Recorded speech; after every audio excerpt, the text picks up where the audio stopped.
ਇਹ ਜਿਨ੍ਹਾਂ ਦੇ ਮਾਪਿਓ ਆਪਣੀ ਔਲਾਦ ਦੇ ਨਾਲ ਨਾਰਾਜ਼ ਨੇ ਜਾਂ ਔਲਾਦ ਮਾਪਿਓ ਨੂੰ ਪੁੱਛਦੀ ਨਹੀਂਗੀ ਤੇ ਆਸੇ-ਪਾਸੇ ਪੀਰਾਂ ਦੇ ਕੋਲ ਭੱਜਦੇ ਫਿਰਦੇ ਦੁਆਵਾਂ ਕਰਾਉਂਦੇ ਆ ਕਿ ਸਾਡੇ ਰਿਜ਼ਕ 'ਚ ਬਰਕਤ ਪੈ ਜਾਵੇ। ਸਪੈਸ਼ਲ ਵੀਡੀਓ ਜ਼ਰਾ ਸੁਣ ਕੇ ਕਹਿੰਦਾ ਕਿ ਕਿੱਡੇ ਲਾਡ ਲਡਾਵੇ ਮਾਂ, ਸਦਕੇ ਵਾਰੀ ਜਾਵੇ ਮਾਂ, ਆਪ ਧੁੱਪ ਵਿੱਚ ਸੜਦੀ ਰਹਿੰਦੀ ਮੈਨੂੰ ਛਾਵੇਂ ਪਾਵੇ ਮਾਂ। ਬਚਪਨ ਸੁਣਾ ਰਿਹਾ ਉਹਦਾ, ਆਪ ਧੁੱਪ ਵਿੱਚ ਸੜਦੀ ਰਹਿੰਦੀ ਮੈਨੂੰ ਛਾਵੇਂ ਪਾਵੇ ਮਾਂ, ਠੰਡ ਵਿੱਚ ਸੌਂਦੀ ਗਿੱਲੇ ਪਾਸੇ ਮੈਨੂੰ ਸੁੱਕੇ ਪਾਵੇ ਮਾਂ, ਕੱਚੀ ਨੀਂਦਰ ਹੋਏਗੀ ਮੇਰੀ ਸੁੱਤਿਆਂ ਨਾ ਜਗਾਵੇ ਮਾਂ। ਹਾਏ ਕੱਚੀ ਨੀਂਦਰ ਹੋਏਗੀ ਮੇਰੀ ਸੁੱਤਿਆਂ ਨਾ ਜਗਾਵੇ ਮਾਂ, ਜਿੱਥੇ ਮੇਰਾ ਮੁੜਕਾ ਡੁੱਲੇ ਉੱਥੇ ਰੱਤ ਵਗਾਵੇ ਮਾਂ, ਤੇ ਕੰਢ ਹੋ ਜਾਂਦੀ ਉਸ ਦੀ ਖਾਲੀ ਜਿਸ ਦੀ ਵੀ ਮਰ ਜਾਵੇ ਮਾਂ।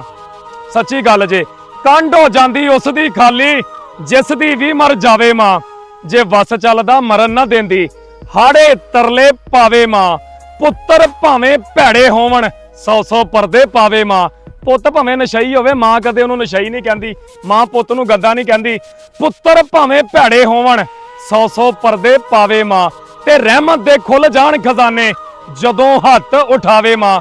ਆ ਪੀਰਾਂ ਦੇ ਕੋਲ ਜਾਣ ਵਾਲੇ ਉਹ ਸਭ ਤੋਂ ਵੱਡੇ ਪੀਰ ਤੁਹਾਡੇ ਘਰ 'ਚ ਆ, ਉਹ ਰਹਿਮਤ ਦੇ ਖੁੱਲ ਜਾਣ ਖਜ਼ਾਨੇ ਜਦੋਂ ਹੱਥ ਉਠਾਵੇ ਮਾਂ, ਤੇ ਜਿਸ ਮਨਵਰ ਰੱਬ ਮਨਾਣਾ ਆਪਣੀ ਉਹ ਮਨਾਵੇ ਮਾਂ, ਓਏ ਆਪਣੀ ਉਹ ਮਨਾਵੇ ਮਾਂ।